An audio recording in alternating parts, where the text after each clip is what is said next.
Hello and welcome. This is the Bits vs. Bytes podcast. I am your host, Ame Grigic, and today with me is Daniëlle Koeken. She is one of the co-founders for qlinker, and she's going to tell all about what they are doing. So welcome.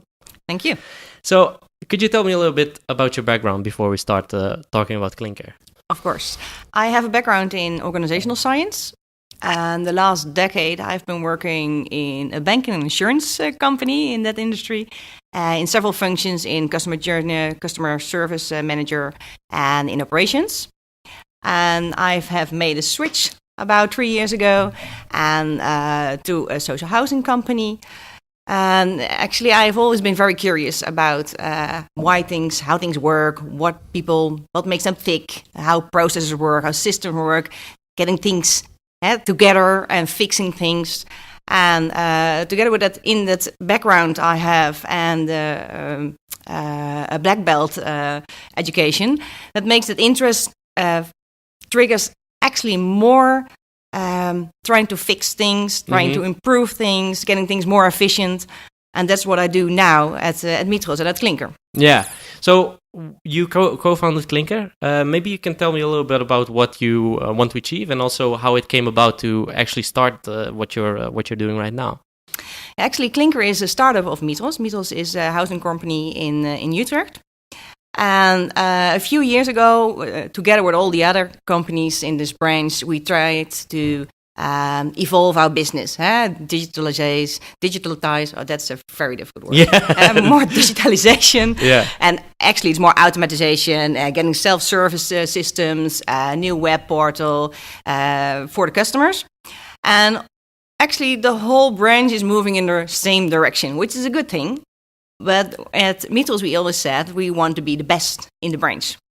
And I hope every company in the same branch wants to be the best for the customer, but we want it to be the best. So that means we have to make a big leap forward. And actually, we found out that we are moving in the right direction. We're making small steps. Yeah. And the only thing that makes a big leap is when you don't have to look at what you're doing now. So your legacy, your processes, your systems you're working with now, and the way you do things, if you can close all that, leave it behind you, and then make a new company. What would you do if you started new at this moment, at this point? And then you say, okay, well, if I want to start now, I would go this way. We start with customer journey. We see what a customer engages when he searches for a house, when he lives in a house, when he leaves your company. And you say, okay, we build this company around that customer journey. And then we decide which systems and which procedures are the best fit in that match.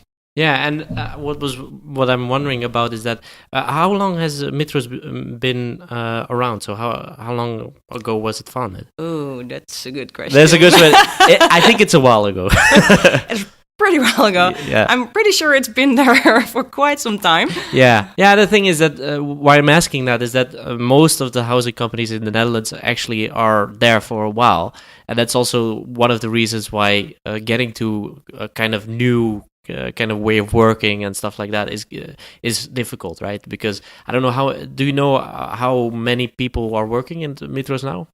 Around 350. Yeah, so it's a bigger corporation in that sense. That it's for me, it's still a small company, yeah. But it's big enough to do some good work.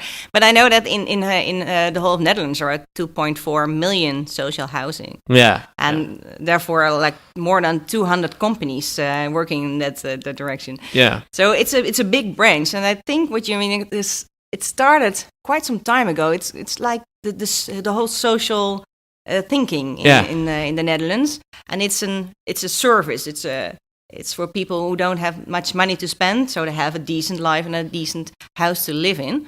And actually, it's a quite traditional branch.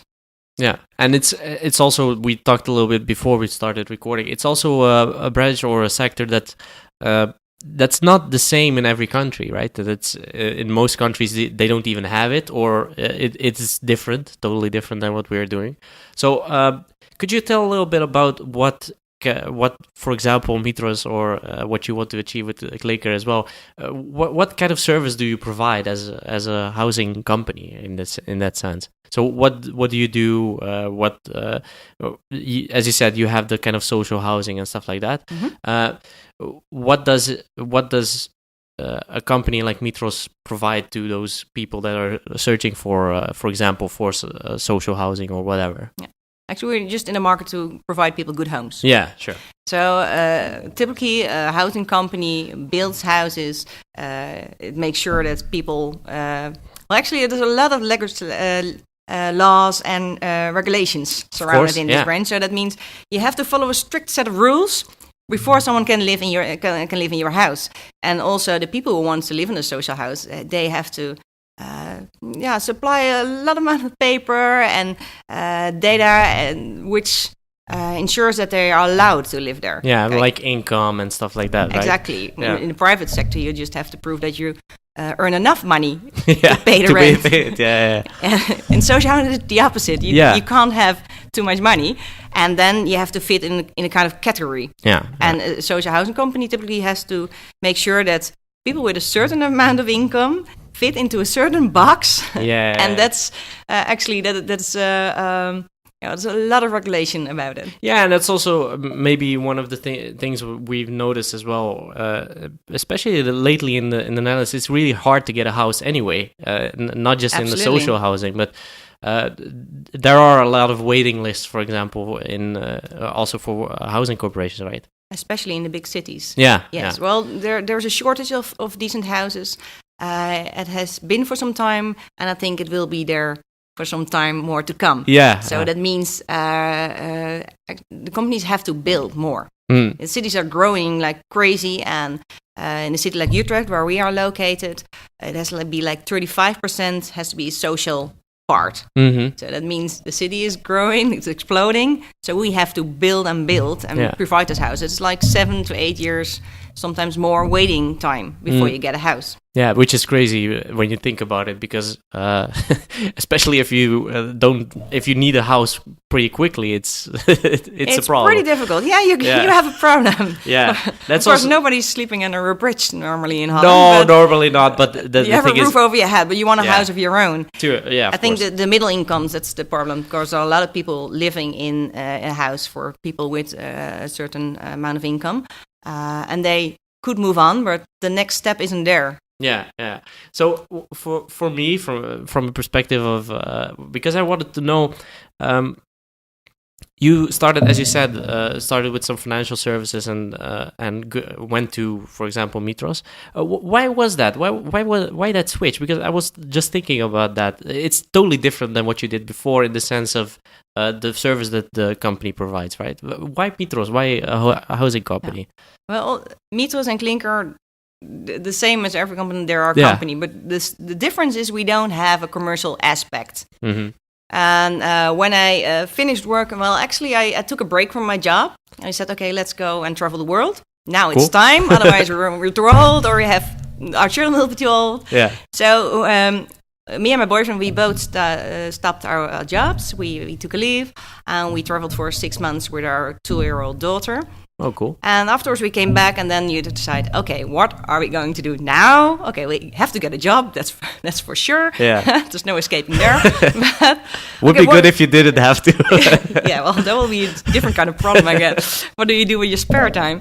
But no, the thing is, okay, what do you want to do? It's now time to take a change. And then we're like almost 40, and you think, okay, maybe it's the age, I don't know, but you want to do something which means something. You see that with the new generation too, the millennials. So we have our mouths full of them. But the thing that characterizes that group is that they want to make a difference and to add something, to leave a kind of legacy or to do something good for the world. And I wasn't really looking for a housing company. I don't think I ever heard of them before, but I found this vacancy, and I thought, well, this is a really cool company.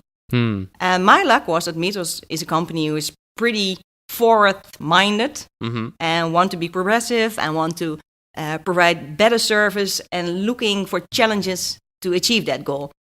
So I think that was a good fit for me, because I've always been a kind of a gadget fan, and I love what technology can do for people to improve their lives. Mm-hmm. I know that a lot of people don't think that like the smart speakers are a good thing or technology. Oh, what do you do? But I think that can save a lot of lives. You have to just look at it the right way and set it to good use. Yeah, and sometimes it's, for example, with voice as well. I've talked about it a lot on the podcast as well. A lot of people are trying to do something with it. It's still mostly what you see is that in the kind of first phase, it's all still gimmicky, and you're like, okay, what are you really going to do with it? And it will get there, of course. But as you said, that's something that's really changing. So what I was also wondering about is that you started qlinker with an idea, so of course you wanted to make a big change within that kind of housing company sector. Absolutely. So why do you think there is a need for a digital housing company in this case? Because it's going to be totally digital. We didn't we didn't say that, but it's going to be totally digital. Mostly digital. I don't think digital is the operative word. Yeah, it's simply a means to an end. Sure. I think what I said before, I think that technology can add a lot to people's lives, especially for people who are trying to find their way or are disabled or elderly. I see the good side in that. And so I don't think it's digital is the first thing to look at, but it's the means to my goal. Okay, and my goal is actually to make a big change in that market. You said it just a little while ago. And make the lives of people who rent easier, simple, intuitive, but also personal. I told you before that we are working with an app. Yeah. And that's our single point of entrance. We have a website, but that's just for information for people who are not customers of our of qlinker yet.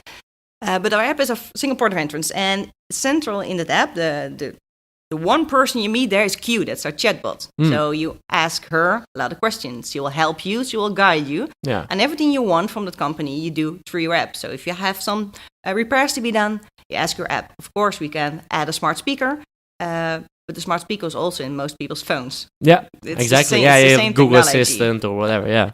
And I think that by adding that technology and actually distracting of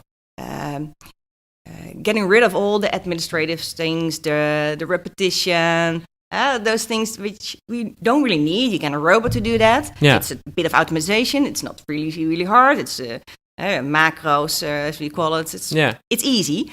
You get rid of all those things. So you get, what do you have get left? You have the people, because people are most important in every process. Yeah. You can do everything by computer. By the end of every process, there's a person who helps you out. You can ask Alexa, please repair my sink. Alexa will make sure you get an appointment. But there at the end, there's a repairman. Yeah. I don't know any robot who repairs your sink yet. Not yet. Yet. That's a good.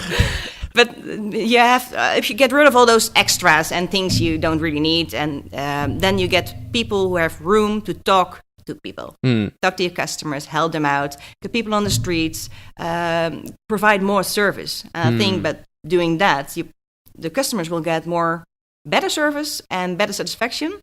And also, you can make sure you're much more efficient. Well, that's the other thing we're always aiming at. And that means there's probably money left for improving your assets. Yeah. For a housing company, you have a certain amount of money, you have to build, you have to make sure everything is in order. But building and repairing is the best part. So if you are very efficient in the administrative process, you have more money to put in your houses. Yeah, that's a good one. You can only spend your money once. Yeah, that's the thing, is that by automating, by bringing in that digital side or the technology side, however you want to call it, you can do more with maybe less people, right? Yes. That's the idea. So what I wanted to ask about that is that you mentioned the elderly people and stuff like that. So how do you think that will go? Because as you said, the only point of entry is through an app. How do you think that will work with people that are maybe less tech savvy or don't even own a smartphone, for example? Yeah. How is that going to work then? there is a very small percentage of people who don't have a smartphone. There is. That's always the first thing people say. It's crazy. You can't go all digital because people don't have internet. There are not very many people who don't have internet. In the Netherlands, no. Access to internet. But in the rare case you don't have anything, or you just really too needy to be able to get those things, you can always ask. But the same thing now, if you want to have a house, you have to have internet and an email address. So most people do have that. You can ask help, but otherwise we have this workaround. Because we're an inclusive corporation, it means everyone can rent a house. Yeah, that's the thing, yeah. But we think that most people can go through an app. For the people who really can't, then there's a person and we'll send them to your house. Yeah, so what do you think that is wrong, or maybe not wrong, but what do you think that traditional, quote unquote, housing companies are lacking of at the moment? So what do you think they are less good at the moment? What do you think that is? Is that the whole technology part, or is it something else that's I mean, as we said, you have a reason for starting this. So what do you think was wrong, or what do you think is wrong within that whole process at the moment? I think it's tradition in itself. I don't think there's something wrong with the way they do it. No, we don't have really much competition. No, there is no competition. That's something I've seen. That's always a trigger to be a little behind in technology. I think you have to keep up with technology, otherwise you're just doing things really wrong. So I don't think there's something wrong with the companies in the way they do their work. They have a good heart. They want to do the best for their... but also there's the social part, which means that, okay, but if we use technology, we don't need people anymore. What am I going to do with the people who work here? Yeah. That's a big thing. And then traditional and taking care of each other and the social aspect means that you're not really pushing into technology. But I think that maybe you get less employees on the one side, but you will have to add other people. That's skills you don't have now. Yeah. I see that's if there's much more technology involved, and if you're really working around this customer and putting them first, it means that you're following their customer journey, and it means you need people to translate the wishes, the needs, and the wants of this customer into a journey. It's the other way around. And that also means that you're doing a lot more thing, like developing, designing, and adjusting. Yeah. And that's a service you now buy in, but that will be too costly. So those people will be entering the company. Yeah, the crazy thing is that you're actually not creating, when you look at it that way, you're not creating a housing company, you're actually creating a technology company that is also a housing company, right? That's the idea. A social technology company, yep. Oh, that's crazy. That's crazy. I didn't think about it like that, but now you said it. I think most companies will be tech companies in the future. Yeah. But it doesn't mean like tech in the traditional sense, like hardcore and coding and nobody ever breathes or lives there. No. It's with a social heart, but it's not the goal, it's like the means. Yeah, that's also something that we've seen at Tevreden as well, is that we're kind of making that switch as well, is that we see that the technology is, of course, the means to do research, for example, and stuff like that, but it's not the, how do you say it? Research itself is not necessarily the main thing anymore. It's the technology that powers that research, and of course we have people that can do great research. That's not the problem, but it's changing. So it's making a switch to that whole to making it a tech company essentially that also has good researchers. Absolutely. And you refer to can you go all digital? I think people are more digital than they think. Yeah. Of course, my children grow up with technology and they're talking to my Alexa and asking for their favorite songs. That's no problem. But also in my family, I have a lot of elderly aunts and uncles. And they're also asking, what do you do lately? And I was telling them and going, okay, like that. Yeah. We've had so many changes. We have like extracting money from the wall. We had internet with email. Now we have this. I can't follow it anymore. Yeah. Okay, but do you ever chat with your grandchildren? Of course, I use WhatsApp. Okay. Can you download the app? I can download the app. Okay, so then you can do business with me. Yes. Yeah, that's the thing, is that a lot of people it's not that they don't want to. It's just that they have the feeling of being overwhelmed, right? That it's going so quickly and stuff like that. And it's not that hard. No, because actually the thing you have to do very well is make technology accessible. So the intuitive part is Apple did a great job at that, of course, but it's the thing that if you open the app, someone tells you what to do. They guide you. They tell you you're doing well. They eliminating every difficult step you have to take. You don't have to think about what kind of forms you have to pick up from tech services. No, they just ask, okay, log in here and do your thing, and then share with us. We'll do the math and we'll give you the results. Yeah. So is that also something that you want to focus on in your app as well later on? And I'm referring to the whole conversational kind of interface, right? Because I've seen some companies already taking it that far that they only have a conversational interface. But is that something that you also think, because you have that, as you said, that kind of digital assistant already? Yes. Is that also really where you want to go because of that kind of accessibility as well?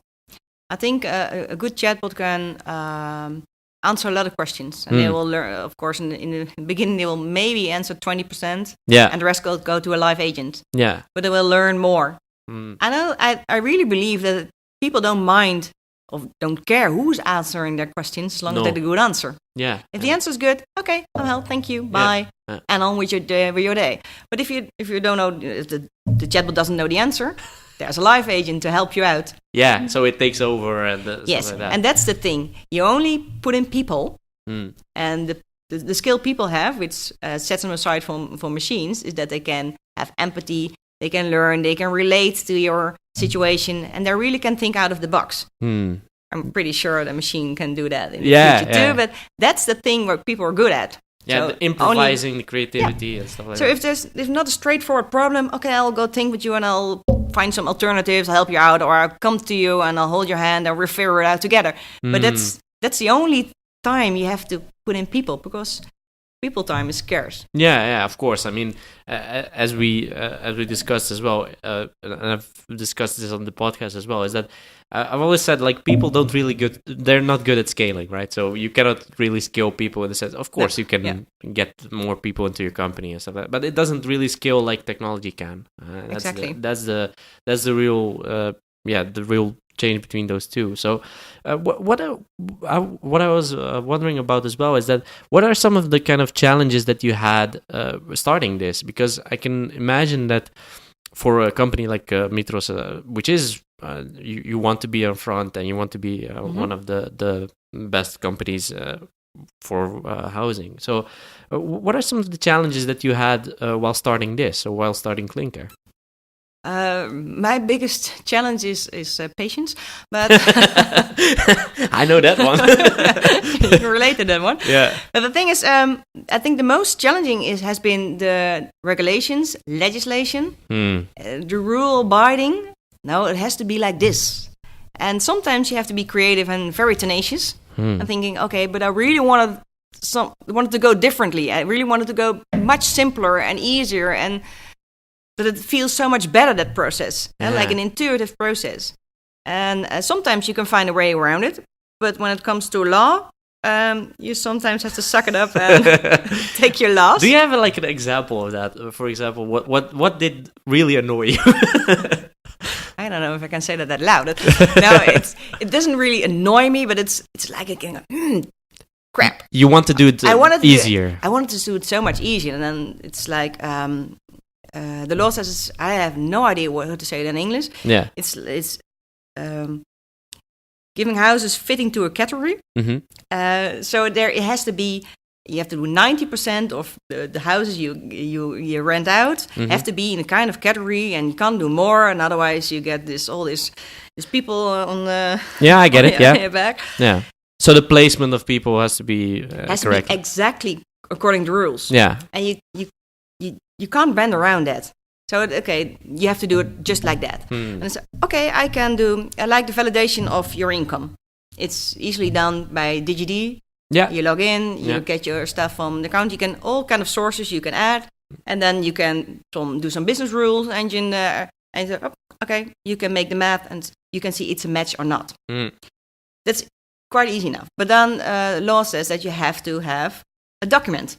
a certified document. Ah. So I wanted to do it all digital, no paperwork, no signing, but I do have to get that document and put it in a database. Mm. Okay, so there has to be another database. That's not a real problem, but it's okay. Yeah, it's all kind of things that add up to and signing a contract. You also have your contract, and you have this all these things behind it. It's not that easy to change those things. But now we do have it in the app. You can say yes, and then put your thumb on it, and it's okay. Very cool. Yeah, because that reminds me of one of my earlier podcasts. I did one with Bank, which is you know that one, the kind of digital bank, and they had the same problem. They had the same problem with all the legislation around it, and they were like, okay, people cannot open a bank account without going to an office, right? Why? Yeah, right. That's also the something. Thing you have to. Why? Yeah. Okay. Is it possible to do it another way? Yeah. People say no. Yeah. Okay. Why not? Because the law says so. Yeah. Okay. Yeah. What's in the law? Yeah. And then they say, well, the law tells you that at a certain point you have to have someone to show you the passport. I said, I'm pretty sure that's not in the law. Yeah. Okay. What does the law say exactly? And then they say, okay, you have to make pretty sure that you're dealing with the right person.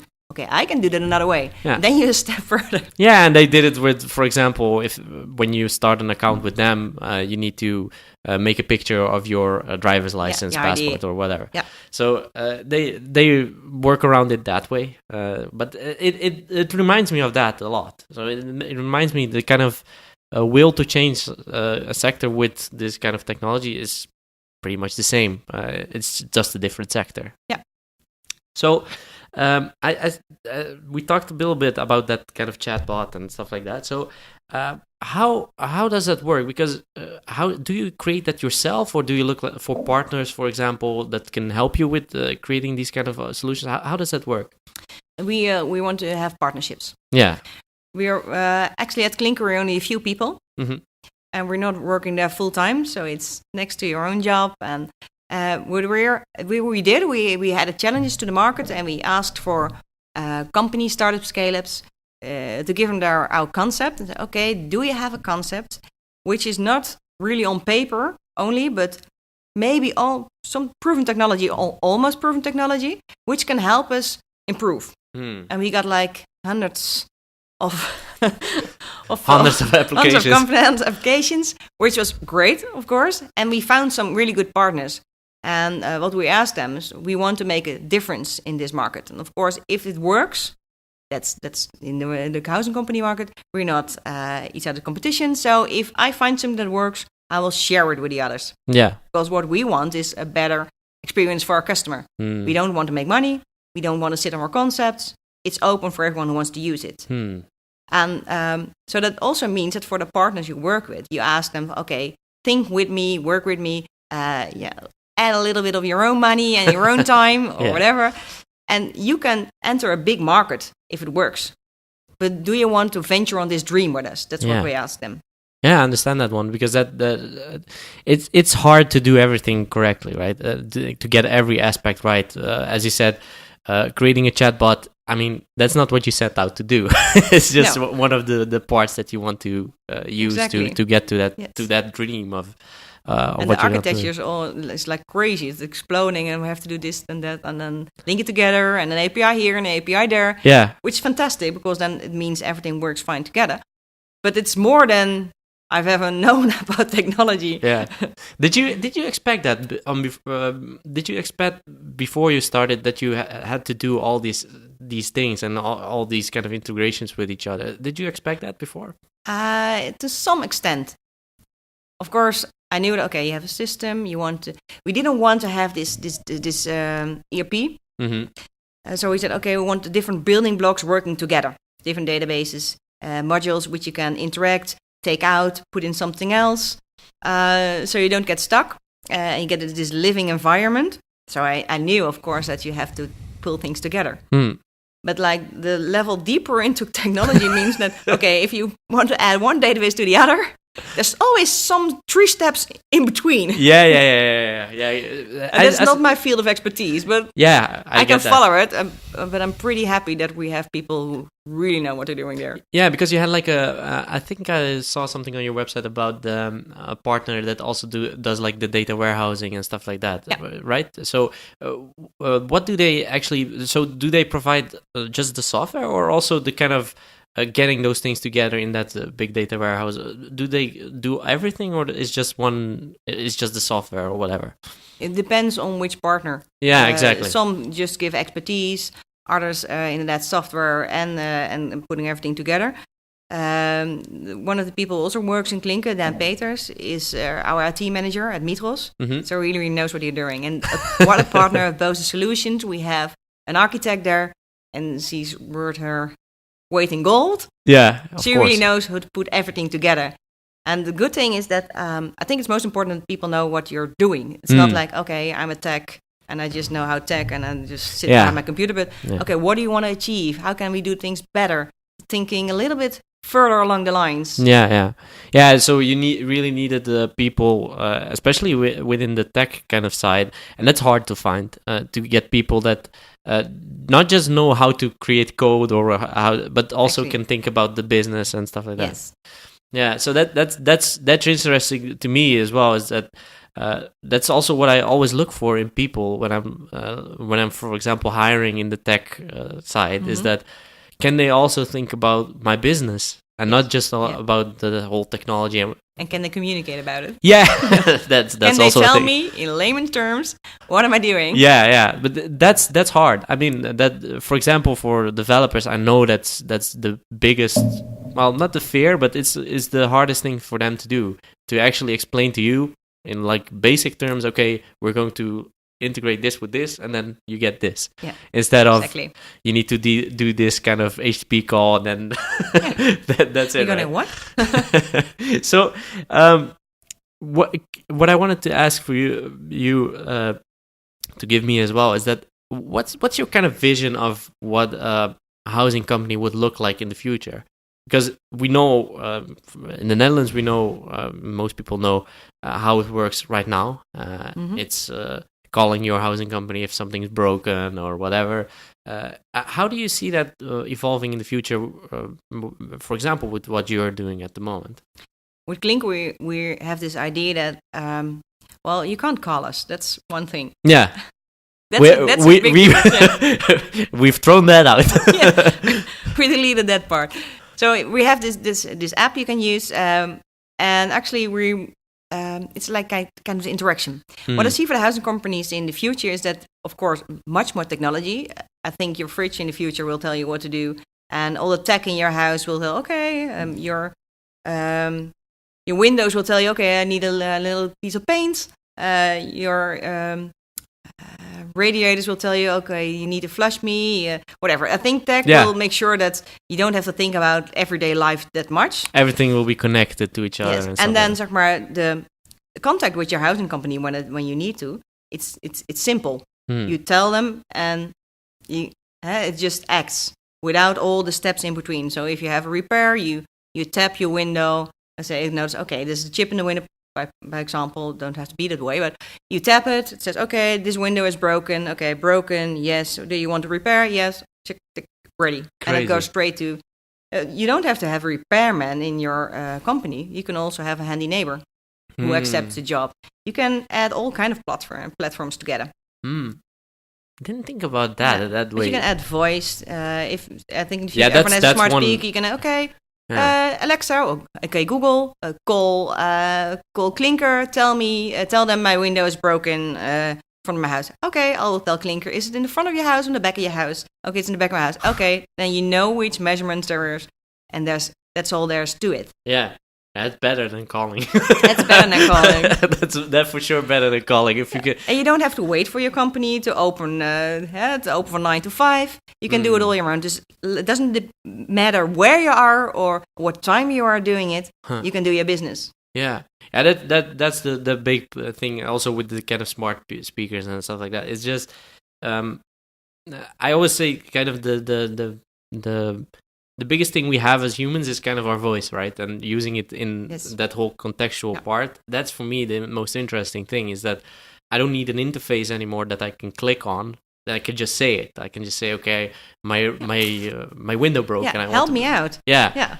That's the same thing you just referred a little while ago about this part of the population we might need a little bit more help in doing, or the elderly. Yeah, exactly. I have this example of my aunt. I tell this story all the time.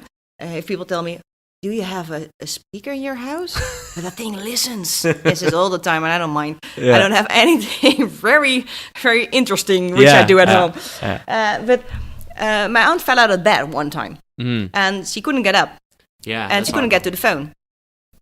So she has been laying there in the house for like a day and a half before her children broke in the door to rescue her, because she wasn't answering her phone. And they think, okay, she does have a smartphone, but always loses it or whatever. Yeah, or so not. She doesn't have a phone. Yeah. Okay, maybe she's on for groceries. Okay, call on later. Or maybe she's just doing something else. But like after a while, they go, no, this is not good. Yeah. But if she had a smart speaker, she could ask, okay, Alexa, call my daughter. And then I use it when I know, we only have smartphones at the house. We don't have a landline. But the thing is, if I call my boyfriend on his phone, he almost never answers. He's always doing something else. And my always busy. Always busy, doing something else. And my daughter also has a cell phone. She's 7, but she doesn't have a cell phone to take to school, don't worry. It's just one old thing I have, and I put it on if I leave the house for her for half an hour. And then I call her to check, and she doesn't answer. What I do is I go to my Alexa app, I said drop in on Vesper, that's the box in her, the speaker in her room, and said Vesper. And she doesn't have to pick it up. It's already connected. So she just hears my voice, and then she answers. Oh, that's crazy. I think it's perfect. Yeah. It's the greatest thing in the century with kids. That's pretty crazy. That's pretty crazy. As I said, it's kind of the we need to get rid of the gimmicky part and get to the real kind of use case scenarios. As you said with your aunt as well, is that's something I can relate to as well. Everybody knows someone that's an elderly that maybe when they fall down or whatever, they cannot get up anymore. And it's not like you were checking up every hour or something like that and seeing if someone is all right and stuff like that, right? So, but it's a way to stay in contact. Yeah. And that's a great way of seeing kind of technology as a means to getting somewhere as well. So, what I want to ask, just to wrap up, this is my last question. I always ask this one, is so what are you most proud of? Because before we do that, you're launching in April, so beginning of April, right? We're hoping to launch in April. Of course, depending on the builders when they get these complaints. Yeah, ready. Because you have kind of a new development or a new area where there are we only have new developments which we rent out. And we want to rent out, zeg maar, that's pretty Dutch. We want to rent it as close as to the readiness of the apartment. So not 8 months before. Yeah, it's like the first apartments are in the center of Utrecht, so that's a big good catch. But like two rooms apartments. I always have in my mind that if you rent out 9 months before, which normally you do, you can have a kid in that time. Yeah, then your apartment will already be too small for you to move in. That could happen. Yeah. But if you want if you're going for something, you want it in a certain amount of time, not like a year later. So we try to move up that space. So we're hoping to get them done around summer, so we can rent out in April. And of course, we go to Woningnet. That's the regional advertisement we use. And then you can see, okay, we have new complexes, new houses. Cool. And you go to the app, you put on a link if you don't know how to find it in the App Store, and we guide you to that. And then it says, hello, I'm Q, how can I help you? Do you want to search something? And then we show you the houses you can react to. Very cool, very cool. So what are you most proud of? That was my last question. I always think that's a pretty... Very difficult hard. Question. Very hard. Everybody thinks it's a hard question. It's a hard question because you have to really look at yourself. Well, the thing is, I'm pretty happy about the fact that we got this chance from our board because I'm pretty sure you don't get that much room in any company. Yep. But the thing that I really get my juices flowing and where it makes you passionate about is that you can, with a small group of people, you can have a dream and you can just do it. And knowing that you're creating something which you're not sure yet what it's going to be, and you're learning more as you go, that's great. That's a good one. That's a good one. I like to end it on that one. So, how can people find the qlinker on the internet? www.qlinker.nl. Yeah, qlinker is QLINKER .nl. Thank you for being here, and thank you for explaining about all the wonderful things you are doing. And for the listeners, you can find the Bits vs. Bytes podcast on bitsvsbytes.com, and also on all social media. It's all Bits vs. Bytes, and also all major podcasting platforms: Apple, iTunes, SoundCloud, Spotify, all over the place. So thank you for listening, and until next time.